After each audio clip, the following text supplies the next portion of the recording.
አንዳንዴ እግዚአብሔር በህልም የሚናገረን እኛን ለማበረታታት ወይም ተስፋ ለመስጠት ብቻ አይደለም።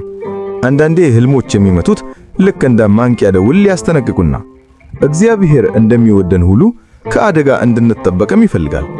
በመጽሐፈ ኢዮብ ምዕራፍ 33 ላይ እንደተጻፈው እግዚአብሔር በአንድ መንገድ ወይም በሌላ ይናገራል፣ ሰው ግን አያስተውለውም ይላል። ዛሬ እግዚአብሔር በህልምህ ሊነግርህ ስለሚፈልጋቸው 5 ወሳኝ የማስጠንቀቂያ ምልክቶች በጥልቀት እንነጋገራለን። እነዚህን ህልሞች ችላ ብለህ የምታልፋቸው ከሆነ ዋጋው ከምታስበው በላይ ሊከብድብህ ይችላል። ምናልባት እነዚህን ህልሞች ከዚህ በፊት አይታቸው ይሆናል፣ ነገር ግን ይህ የሰይጣን ቅዠት ነው ብለህ ንቀሃቸውም ይሆናል። ዛሬ ግን አይኖች ይበራሉ፣ ነገሮችን አጥርተህ ትመለከታለህ። ወደ ትምህርታችን ከመግባታችን በፊት ግን አንድ ነገር እንድታደርግ እፈልጋለሁ። እንደዚህ አይነት መንፈሳዊ መልእክቶችን በመስማት ነፍስህን መመገብ የምትፈልግ ከሆነ ላይክ ማድረጉን አትርሳ። እንዲሁም ልብህ ዝግጁ መሆኑን ለእግዚአብሔር ለማሳየት በኮመንት መስጫው ላይ ጌታ ሆይ ተናገረኝ፣ ባሪያህ ይሰማል ብለህ ጻፍ። ለቻናላችን አዲስ ከሆንክ ደግሞ ሰብስክራይብ በማድረግ የዚህ መንፈሳዊ ቤተሰብ ሁን። አሁን ወደ ዋናው ጉዳይ በጥልቀት እንግባ። አንደኛ፣ መውደቅ። የመጀመሪያው ምልክት ከከፍታ ቦታ ላይ መውደቅ ነው። እስቲ አስታውስ፣ ከትልቅ ህንፃ፣ ከተራራ ጫፍ ወይም ገደል ከሌለው ከሊፍትም ሊሆን ይችላል ዝም ብለህ ቁልቁል ስትወርድ አይተህ ታውቃለህ? ይህ ህልም እንዲሁ በመጥፎ አተኝነት ወይም በምቾት ማቃት የሚመታ ህልም አይደለም። ይህ ከእግዚአብሔር የሚመታ ማንቂያ ደውል ነው። ይህ ህልም የሚያመለክተው የመንፈሳዊ አለመረጋጋትን ነው።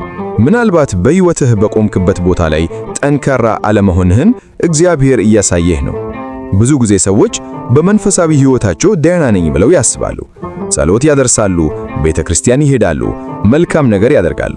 ነገር ግን ልባቸው ከእግዚአብሔር ፈቃድ ርቆ ሊሆን ይችላል። ታዲያ መውደቅ የምን ምልክት ነው?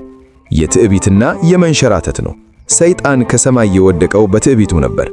አንተም በህልምህ ስትወድቅ ምጣይ ከሆነ እግዚአብሔር እንዲህ እያለህ ነው፣ ልጄ ሆይ የቆምክበት መሠረት እየተናወጠ ነው። በራስህ ማስተዋል እየተደገፍክ ነው። ከእኔ ርቀሃል። ቅዱስ ጳውሎስ በአንደኛ ቆሮንቶስ ምዕራፍ 10 ላይ ምን ይላል? እንደ ቆመ የሚመስለው እንዳይወድቅ ይጠንቀቅ ይለናል። ይህ ህልም ለአንተ የተላከ ማስጠንቀቂያ ደውል ነው። ምናልባት ስጋዊ ነገሮች ላይ አተኩረህ መንፈሳዊውን ረስተህ ይሆናል። ምናልባት ትዕቢት በልብህ ውስጥ ሾልቆ ገብቶ ይሆናል። ስለዚህ ይህን ህልም ስታይ ምን ማድረግ አለብህ? ቆም ብለህ ራስህን መፈተሽ አለብህ። ወዴት እየሄድኩ ነኝ? የያዝኩት መንገድ የእግዚአብሔር ነው ወይስ የራሴ ብለህ ጠይቅ። ንስሐ ግባ። አካሄድህን አስተካክል። ወደ ቀድሞው ፍቅርህና ወደ እግዚአብሔር ቃል ተመለስ። አለያዛ ከባድ ውድቀት ከፊትህ እያንዣበበ ነው። ሁለተኛ፣ የጎርፍ መጠላቅለቅ። ሁለተኛው አስጠንቀቂያ ህልም ደግሞ የጎርፍ ወይም እየሞላ የሚመጣ ውሃ ነው። ውሃ በባህሪው ሕይወት ነው፣ ውብ ነው። ነገር ግን በህልምህ ውሃው አስፈሪ፣ የሚያጠላቅልግ ወይም በአደገኛ ማዕበል መልክ ከመጣ ይህ የአደጋ ምልክት ነው። ጎርፍ በህልም ሲመጣ ብዙ ጊዜ የሚያመለክተው ወደ ጥፋት የሚያደርስ ስሜታዊ ወይም መንፈሳዊ ቀውስን ነው። በኖህ ዘመን የሆነውን አስታውስ። ዘፍጥረት ምዕራፍ 6 ላይ ውሃው የመጣው በዘፈቀደ አይደለም። የሰዎች ኃጢአት ሲበዛ የእግዚአብሔር ፍርድ በውሃ መልክ መጣ። ዛሬም በህልምህ ውሃ አጥለቅልቆህ ስታይ በሕይወትህ ውስጥ ኃጢአት፣ ጭንቀት ወይም ዓለማዊ ጫና ከአቅምህ በላይ የሆነ መጣን ያሳያል። ምናልባት ያልተናዘዝከው ኃጢአት ይኖር ይሆናል። ምናልባት የምትኖርበት ግንኙነት ሪሌሽንሺፕ መርዛዊ ሆኖ መንፈሳዊ ሕይወትህን እየዋጠው ይሆናል። ውሃው ከፍ እያለ መጥቶ አንገትህ ጋር ሲደርስ እንደምታየው ሁሉ የጠላት ወጥመድም ሊወጥህ ተቃርቧል ማለት ነው። መዝሙረ ዳዊት መዝሙር 60 ላይ ዳዊት እንዲህ ብሎ ይጮኻል፣ አቤቱ አድነኝ፣ ውሃ እስከ ነፍሴ ገብቶብኛል ይላል። ይህ የጭንቀት ጩኸት ነው። አንተም በህልምህ ማዕበል ሲመታህ ካየህ እግዚአብሔር እንዲህ እያለህ ነው፣ ከአቅምህ በላይ የሆነ ችግር እየመታብህ ነው። በራስህ ጉልበት ልትወጣው አትችልም። ወደ እኔ ተመለስ፣ የንስሐ መርከብ ላይ ተሳፈር። ይህ ህልም ችላ ብለህ የተውከውን ጉዳይ እንድትፈታው፣ የተዘጋውን የንስሐ በር እንድትከፍተው የሚገፋ ጥሪ ነው። ይህን ህልም ካየህ አቤቱ አድነኝ ብለህ አጥብቀህ መጸለይ አለብህ። ሦስተኛውና እጅግ ሊሰመርበት የሚገባው ህልም የአራዊት ጥቃት ወይም የአጋንንት ማሳደድ ነው። እባብ ሲያሳድድህ ወይም ሊነድፍህ ሲል፣ አንበሳ ሲያገሳብህ ወይም ጥቁር ጥላ ሲያንዣባብብህ አይተህ በድንጋጤ ከእንቅልፍ ነቅተህ ታውቃለህ? ልብህ በፍጥነት እየመታ ትንፋሽ አጥሮ የምትነቀው በምክንያት ነው። እነዚህ ዝም ብለው ክፉ ህልሞች ብቻ አይደሉም፣ መንፈሳዊ ውጊያዎች ናቸው። ቅዱስ ጴጥሮስ በአንደኛ ጴጥሮስ ምዕራፍ 5 ላይ በግልጽ አስቀምጦታል። ባላጋራችሁ ዲያብሎስ የሚውጠውን ፈልጎ እንደሚያገሳ አንበሳ ይዞራልና። በሕልምህ የሚመቱት አራዊት በሕይወትህ ዙሪያ ያደፈጡ የጠላት መናፍስትን ይወክላሉ። እባብ ተንኮልንና የውሸት ክስን ያሳያል። አንበሳ ወይም ትልቅ አውሬ ደግሞ ገሃድ የወጣ የኃይለኞች ጥቃትን ያመለክታል። ይህ ሕልም ሲታይህ በመንፈሳዊ ዓለም ውስጥ ጦርነት ተውጆብሃል ማለት ነው። ምናልባት ቤተሰብህ፣ ሥራህ ወይም ጤናህ ላይ ያነጣጠረ የጠላት ሴራ አለ። ወይም ደግሞ በዙሪያ ካሉ ሰዎች መካከል በክፉ መንፈስ የሚመራ ሰው አለ ማለት ነው።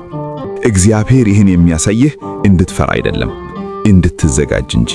ይህ የጥሪ ደወል ነው።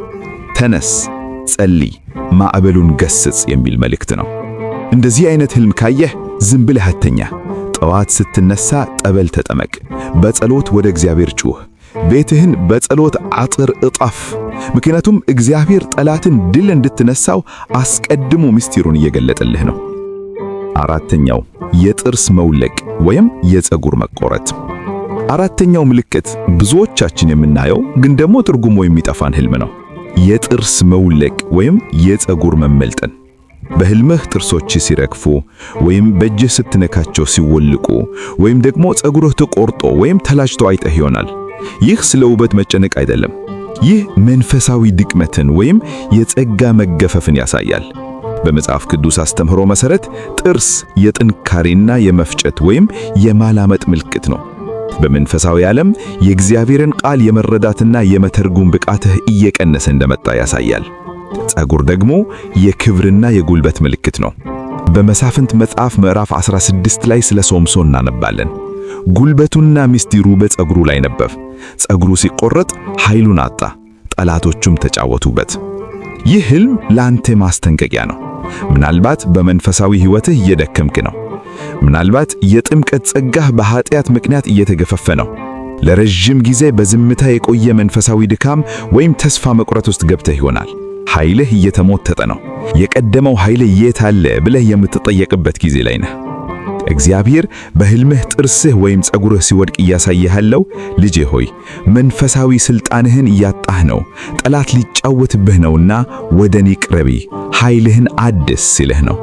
ይህ ጊዜ ከዓለም ሁካታ ወጥተህ በጾምና በጸሎት ራስህን የምታድስበት፣ የጠፋውን ኃይልህን የምታስመልስበት ጊዜ ነው። አምስተኛውና የመጨረሻው እጅግ ልብ የሚሰብር ሕልም፣ ወደ ከፍታ መውጣት አለመቻል፣ መተሳሰር። ሰዎች ወደ ሰማይ ሲወጡ ወይም ወዳጆችህ ሲሸለሙ፣ አንተ ግን ብቻህን ቀርተህ በር ተዘግቶብህ በጨለማ ውስጥ ስትሆን ይታይሃል። ይህ ሕልም ሲታይህ የሚሰማህ ፍርሃት በቃላት አይገለጥም። ይህ የፍጻሜው ዘመን ማስጠንቀቂያ ነው። በማቴዎስ ወንጌል ምዕራፍ 25 ላይ ስለ 10 ደናግል ማነባለን። 5ቱ ዝግጁ ነበሩ፣ መብራታቸው በርቶ ነበር። 5ቱ ግን ዘይት አልነበራቸውም፣ ዝግጁ አልነበሩም።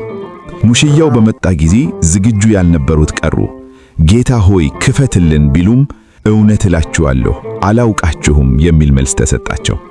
ይህ ሕልም እግዚአብሔር ላንተ ያለውን ታላቅ ፍቅር ያሳያል። ለምን? ምክንያቱም ገና ጊዜው ሳይደርስ አስቀድሞ እያነቃህ ስለሆነ ነው። ተኝተሃል፣ መንፈሳዊ ሕይወትህ ቀዝቀዛል፣ ዓለም አታለሃለች፣ ተነስ እያለህ ነው። ዛሬ የምትሰራው ሥራ፣ የምትከተለው መንገድ ነገ በመንግሥተ ሰማይ በር ላይ አያሳፍርህም ይሆን? ይህ ሕልም ቅጣትን ለማሳየት ሳይሆን ዕድልን ለመስጠት የመጣ ሕልም ነው።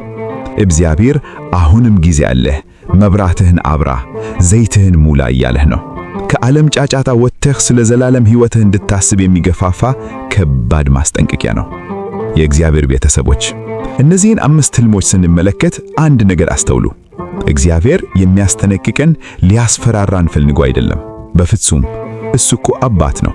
አባት ልጁን የሚያስጠነቅቀው ከጉድጓድ እንዳይርቅና እንዲጠበቅለት ስለሚፈልግ ነው። ስለዚህ ከነዚህ አንዱን ወይም ከዛ በላይ ያየህ ከሆነ አትደነቅ። እግዚአብሔርን አመስግን። ምክንያቱም እሱ እየተናገረህ ነው። ገና እንዳልተውህ እንደሚያስብልህ እና ጉዳይህ እንደሚያሳስበው ማረጋገጫ ነው። አሁን ማድረግ ያለብህ ነገር ምንድነው? ወደ ጸሎት ጓዳህ ግባ። ጌታ ሆይ መልእክትህን ሰምቻለሁ፣ የጎደለውን እንድሞላ የወደቀውን እንዳነሳ እርዳይ ብለህ ጸልይ። ከንስሐ አባትህ ጋር ተመካከር። ይህ መልእክት አይኖችህን እንደከፈተልህ ተስፋ አደርጋለሁ። ዛሬ የተማርከው ነገር ጠቃሚ ሆኖ ካገኘኸው ጌታ ሆይ ተናገረኝ ብለህ በኮሜንት ላይ መጻፍህን አትርሳ። ምናልባትም የዚህ ያልተጠቀሰ አንተ ያየኸውና ግራ ያጋታ ህልም ካለ በኮሜንት ላይ አጋራን። እኔም አነቤ ለመመለስ ሞክራለሁ። ይህ ቪዲዮ ለሌሎችም ማስተንከያና ትምህርት እንዲሆን ሼር በማድረግ መልካም የሆነውን ነገር አጋራን። ምስጋና ይሁን አንድ አምላክ ለሚሆን ለአብ ለወልድ ለመንፈስ ቅዱስ ዛሬም ዘወትርም ለዘላለሙም አሜን።